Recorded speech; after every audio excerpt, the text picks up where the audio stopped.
Hello, everyone. Welcome to Miss.Sheena's world. I know I've been on a hiatus for the last week, month or so. The last time I've been on here was like last year. But today we are here to discuss one of my newfound shows that I found. Because if you know me, you know I'm obsessed with watching these like 90 Day Fiancés, Love After Lockup. Well, I found something that's like mixed in between, which is Prison Brides. And Prison Brides is basically women from all over the world who find pen pals in the United States with men who are currently incarcerated. And this show is actually on Lifetime. I'm a little bit behind on the season.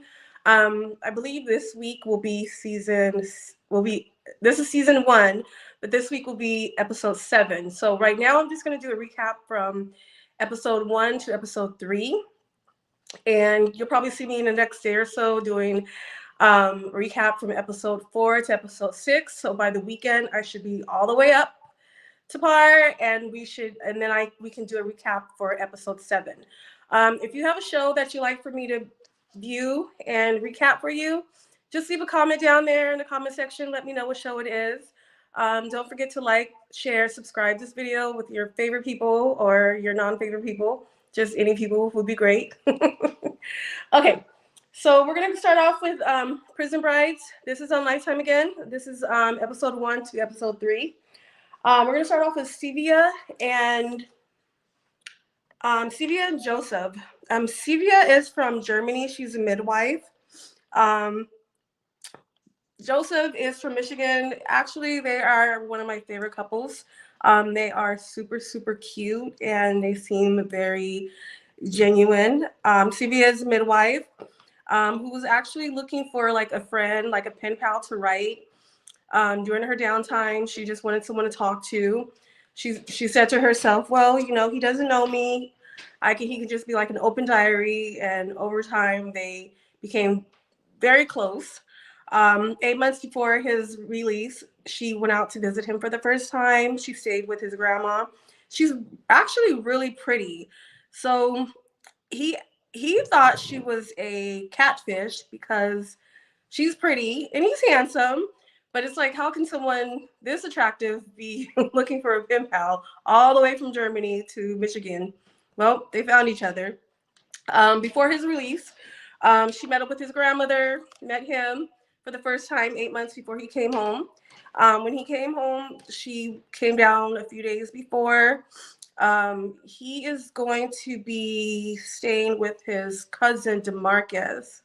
So what's interesting about this is DeMarcus has him staying in the basement, and the basement is literally concrete, concrete walls, concrete floor with a tiny little window. Now I've never been to prison. I don't know if you have, but I do watch prison shows on TV, and that kind of looks like a prison place, how the room looks. So she was mortified by the room. So before he got out, she just went ahead and checked into a hotel. Um, and that's kind of where we left off at on episode 3. So I'm really excited for this couple. Um, they seem very genuine. They seem very fun, and they just seem like they mesh very well. So I'm excited to see where they go. Our next couple is this is really not my favorite couple, but the next couple is Aaron and Michael. And by the way, guys, I'm working on putting pictures up. I'm really not a tech savvy type of girl, but just so you don't have to Google these people, hopefully by the next time I record, I'll be able to upload pictures of these people so you know who we're talking about. But our next couple is Aaron and Michael. Aaron is actually different because she's from Australia, but she was born in New York. So when she was a baby, her mom had met a man. She followed the man to Australia, and that's where Erin basically has been raised at since she was an infant. Um, Erin she does have a son that she left behind to move to the United States to start a whole new life with Michael. Has, Michael is very interesting. So Michael served like 15 years. He was incarcerated for 15 years. He came out for 1 year. Then he went back for another 8.5 years.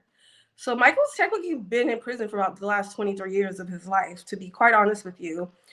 So she left her son to come to the United States to start a whole new life with Michael. Um, I guess he's some kind of magical being. I have no idea. Um, so when he Michael gets out, it's kind of like sad. He's very emotional because his mother had just passed prior to his release, and he didn't really get a chance to say goodbye to his mom. So as he's walking out with his plastic bag, he's like, "Man, this is crazy. My mom had just passed. I just missed her passing." But his brother was there, and so was Aaron there. He takes Aaron to a botanical garden, which was one of his mom's favorite places, and he proposes, of course. Aaron says yes. Fast forward into the episode, Michael's family gives him like a get together at the park where they're celebrating Michael, and he's playing with his nieces and nephews. And Aaron is like, "Oh, I'm so excited. I'm so happy to see him with his nieces and nephews and how happy he looks." And it's like, "Girl, you left a whole 10-year-old baby in Australia. Think you're think you need to calm down a little bit, sweetie." But we're gonna see about this couple. They're really not my favorite, just because Erin is just kind of, she's just annoying a little bit to me. But that's my unbiased opinion. Our next couple, and I'm gonna make this video kind of quick because you know it's kind of late and I came on a little bit late. So our next couple is Emma and Curtis. Um, Emma is from England, and Curtis, I believe, is from Michigan. He's been incarcerated for the last 7 years. Um, they got engaged within the last 6 months. I think they've been talking for 6 months, and they got engaged pretty early on in their relationship. Um, I believe on episode 3, they end up getting married. Her parents aren't able to come to the wedding, but his mom comes to the wedding as their only like witness wedding guest. Her parents are a little upset that she's getting married to someone who's incarcerated in the United States. Obviously, she looks like she might come from some kind of background money, so obviously they're feeling some kind of way about that naturally. This is someone that they've never met, and she just went online and found him. I believe her mom or her dad thought she was doing volunteer work with being a pen pal, but Emma basically says that she met him when she had came out of a really horrible relationship, and they just clicked, and she she went they went ahead and got married. And she just wants to get the paperwork started with her visa and being a U.S. citizen and get everything in motion. And in order for them to do that in motion, she needs to get married. So kudos to you, Emma.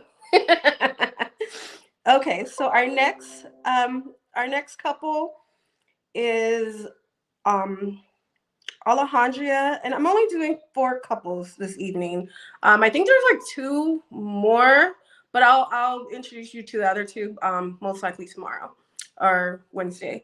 The next couple is Alondria, and who is from Romania, but she's currently living in London. And she is engaged to Cage, and he's literally in a cage.